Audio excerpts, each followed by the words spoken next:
धनगर समाजाला आरक्षण मिळावं ह्यासाठी मल्हार योद्धे दीपक बोराडे यांच्या नेतृत्वात 21 जानेवारीपासून आझाद मैदानावर तीव्र स्वरूपाचं आंदोलन करण्यात येणार आहे।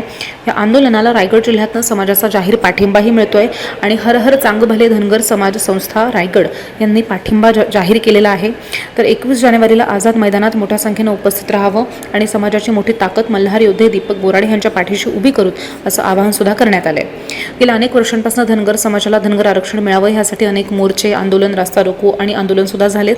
पण गेल्या 70 वर्षांपासून धनगर समाजाला एकाही सरकारनं आरक्षण दिलं नसल्यानं धनगर समाजानं आक्रमक पवित्रा घेतलाय आणि मल्हार योद्धे दीपक बोराडे यांच्या नेतृत्वात संपूर्ण महाराष्ट्रातील धनगर समाजानं एकजूट होऊन आझाद मैदानावरती भव्य आंदोलन करण्यात येणार आहे।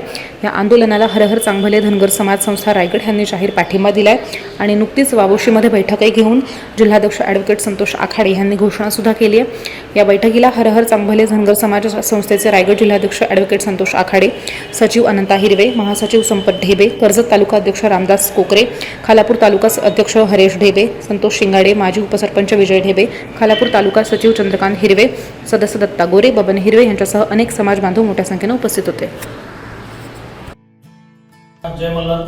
आज वावोशी या ठिकाणी एक अतिशय आनंदाच्या वातावरणामध्ये रायगड जिल्हा हर हर चांगभले धनगर समाज संघटनेची मीटिंग झाली, चर्चासत्र झालं। येणाऱ्या 21 तारखेला ST आरक्षणासंदर्भात साधक बाधक चर्चा झालेली आहे। दीपक भाऊ बोराडे हे आझाद मैदानावर येणार आहेत। त्या संदर्भात आपल्या खालापूर टोल नाक्यावर कशा पद्धतीने खालापूर तालुक्यातून रायगड जिल्ह्यातून धनगर समाज त्या ठिकाणी त्यांना हे देण्यासाठी उभे राहणार आहे।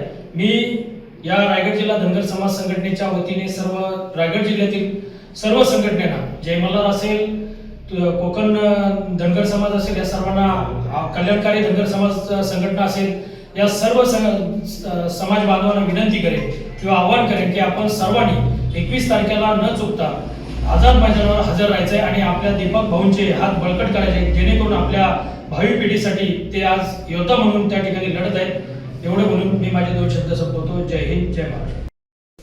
नमस्कार। आज आपल्या रायगड जिल्हा हर हर चांगभले धनगर समाज संस्था या संस्थेचे एक चर्चासत्र वावोशी तालुका खालापूर या ठिकाणी ठेवण्यात आलं होतं। त्याच्यामध्ये आपला जो 21 तारखेला जो काही दीपक भाऊ बोराडे यांच्या नेतृत्वाखाली जो महाराष्ट्र राज्यभर धनगर आरक्षणासाठी जो मोर्चा निघणार आहे त्याची चर्चा करण्यात आली। त्या चर्चेसाठी जे काही रायगड जिल्ह्यातून समाज बांधव या मोर्चाला उपस्थित राहणार आहेत त्यांनी 21 तारखेला आझाद मैदान या ठिकाणी उपस्थित राहायचे। त्याचबरोबर काही ज्या रायगड जिल्ह्यामध्ये ज्या काही सामाजिक समस्या ज्या भेडसावत होत्या त्याच्यावरती साधकबाधक चर्चा करण्यात आली, ज्याच्यामध्ये विवाह पद्धतीमध्ये जे वाढणारं जे काही देवाणघेवाणचा जो काही प्रकार आहे त्याच्यावरती कुठंतरी एक बंधन आलं पाहिजे की त्याचा नियम ठरला पाहिजे, याच्यासाठी चर्चा करण्यात आली। आणि त्याच्यामुळे या सगळ्या गोष्टीचा विचार करत असताना की समाज कुठेतरी मागं जात चाललाय आणि त्या समाजाचं परत जो बॅकफूटवरती चाललाय त्याला फ्रंट फूट कसं घेता येईल याच्यासाठी आजच्या सभेमध्ये सर्वांमध्ये ठराव करण्यात आलेला आहे। ही जी चर्चा आहे ही सामोपचाराने झालेली आहे। सर्वांना सप्रेम जय मल्हार। धनगर समाज गेल्या अनेक वर्षापासून महाराष्ट्रात अनेक उपोषण अनेक आंदोलन करत आहे, परंतु या अनेक आंदोलनात सरकार कुठेतरी शासन पुढे सहमती देत नाही। परंतु आता दीपक भाऊ बोराडेच्या माध्यमातून असं एक मोठा नियोजन आणि मोठा मोर्चा आपण तयार करतोय की त्या माध्यमातून रायगड धनगर समाजाने मोर्चाला उपस्थित राहिले पाहिजे, एवढी मी सर्व समाज बांधव विनंती करतो। आणि आपला अधिकार म्हणून त्या ठिकाणी उपस्थित राहायचं, नुसतं कर्तव्य म्हणून अधिकार म्हणून त्या ठिकाणी उपस्थित राहायचं आणि आपल्या मुलाबाळांच्या भविष्यासाठी आपल्या ST आरक्षण भेटलंच पाहिजे, यासाठी आपण सर्वांनी उपस्थित राहायचं, एवढी मी आपल्या रायगड धनगर समाजाला विनंती करतो। धन्यवाद।